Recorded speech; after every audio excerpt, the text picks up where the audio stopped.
Hello जी, राम राम जी, राधे राधे जी, जय श्री कृष्णा जी। चलिए जी, आज नया श्लोक पढ़ते हैं।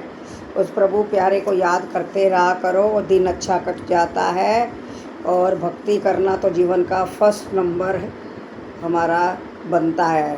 फर्स्ट नंबर हम कौन है करने वाले ना, लेकिन आप जब बैठ जाते हैं ना, आप शुरू करते हैं ना, तो वो अपने आप आपकी बाँह पकड़ लेता है और इस रास्ते पे चलाता रहता है। फिर मन ही नहीं लगता, फिर ऐसा लगता है कि कोई काम अधूरा है जो आज मैंने नहीं किया है। मैं सच्ची बता रही हूँ, अपना एक्सपीरियंस बता रही हूँ कि मैं कुछ ऐसे वेदांती भजन सुनती हूँ कि रेचन हो जाए। रेचन मीन्स कि खूब रोना आए। कुछ ऐसे सुनती हूँ खूब हंसी आए, मूड को चेंज करना तो हंसी। लेकिन ज़्यादातर मैं वेदांती भजन सुनती हूँ कि रोने के लिए नहीं सुनती हूँ, कि एक सबसे मन उदास हो जाए, वापस जाना है तो उस प्रभु प्यारे की याद में चले जाएं, है ना। तो बहुत ही सुंदर सुंदर भजन गाऊंगी एक दो मैं, और आप भी उनको सुनना। बहुत बड़ी प्यारी एक लाइन बोल देती हूँ।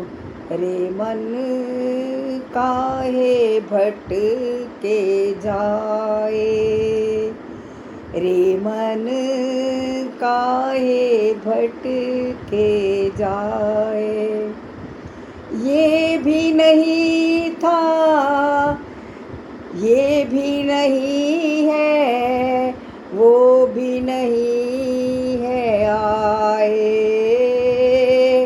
वो भी नहीं रह जाए, रे मन काहे भटके जाए। गठड़ी बांधे पाप की, तू फिरता मारा मारा, गठड़ी बांधे पाप की, तू फिरता मारा मारा। अरे क्या बात है। ये शब्द थोड़े से हैं, लेकिन में कितना गहरा भाव छुपा हुआ है। तो चलिए नया श्लोक शुरू करते हैं। अंत काले च मामेव सवरण मुक्त्वा कलेवरम, यह प्रयाति स मद्भावम याति नास्यत यत्र संशय। और जीवन के अंत में जो केवल मेरा स्मरण करते हुए शरीर का त्याग करता है, वह तुरंत मेरे स्वभाव को प्राप्त करता है। इसमें रंच मात्र भी संदेह नहीं है। भगवान कह रहे हैं, जो मेरा स्मरण करते हुए जीवन शरीर का त्याग करता है, उसका शरीर जला जाता है, तो वो उन्हीं के अनुसार जीवन को जी कर जाता है। और रंच मात्र मतलब जरा भी इसमें शक नहीं है, संदेह है, शक नहीं है।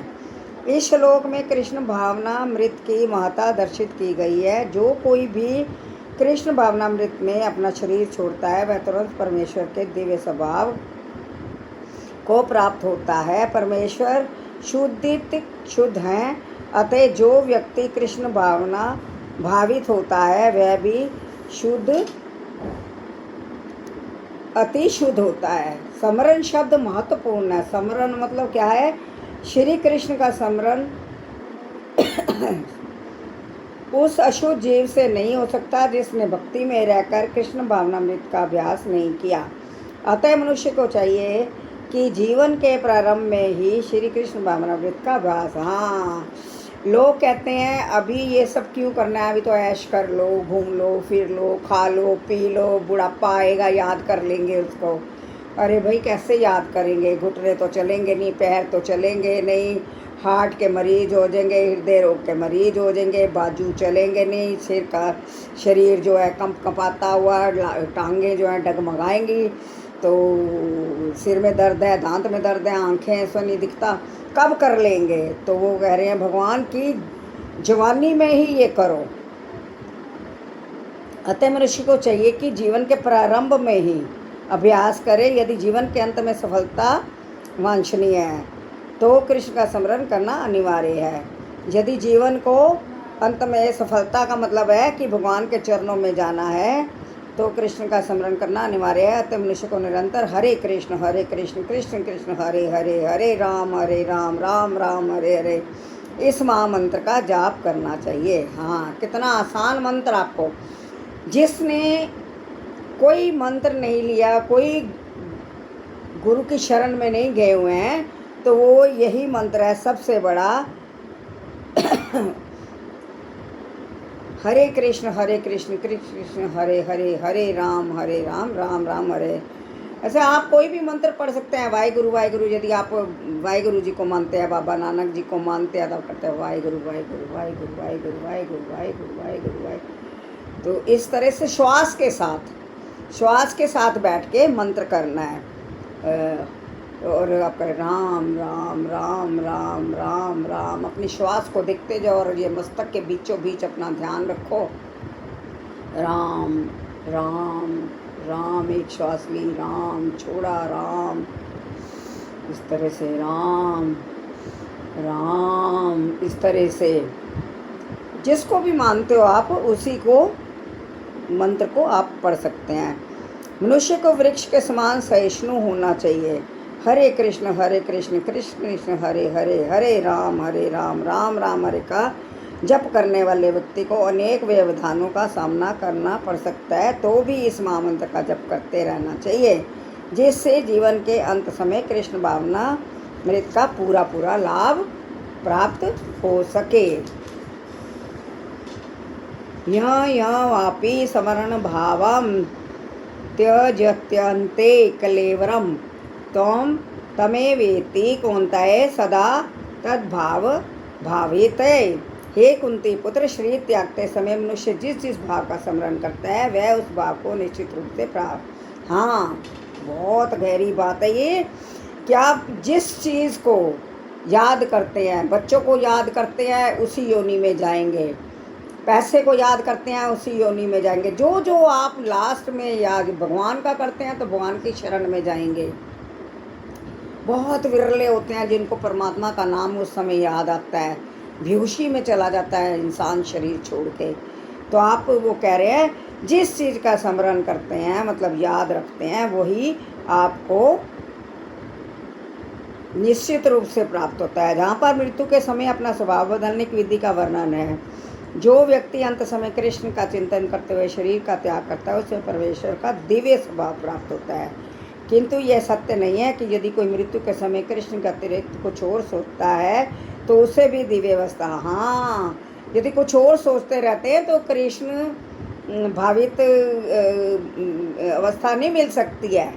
यदि आप जो सोचते हैं, जिस सोच में सोचते सोचते आप चले जाते हैं, बच्चों के बारे में, मकान के बारे में, पैसे के बारे में, रिश्तेदारों के बारे में, किसी बारे में, कोई झगड़े के बारे में, कोई टेंशन के बारे में, उसी अवस्था में आपका शरीर जाएगा।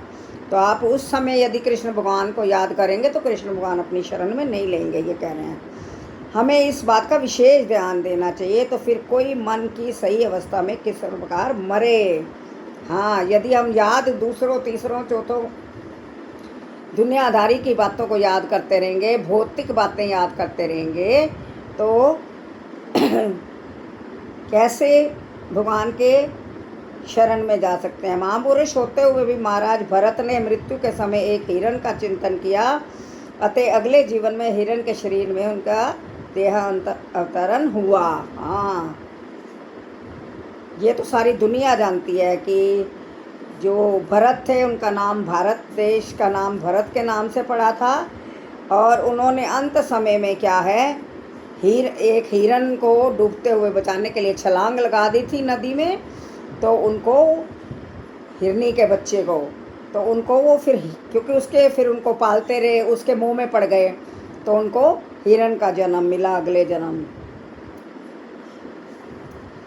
यदि भी हिरण के रूप में उन्हें अपने पिछले कर्मों की याद स्मृति थी, मतलब याद था, किंतु उन्हें पशु शरीर धारण करना ही पड़ा। क्योंकि वही उन्होंने उदाहरण भी समझा दिया है कि जो एंड में आप याद करते हो, जिस चीज़ के मोह में रहते हो, याद करना मतलब मोह में रहते हो, वही आपको फिर मुड़ के उसका भुगतान करने के लिए आपको जन्म मिलता है। जैसे कि राजा भरत को मिला हिरनी का जन्म।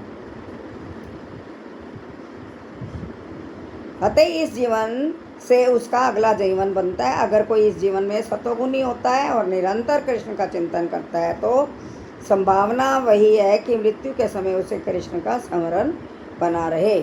इससे उसे कृष्ण के दिव्य स्वभाव को प्राप्त करने में सहायता मिलेगी।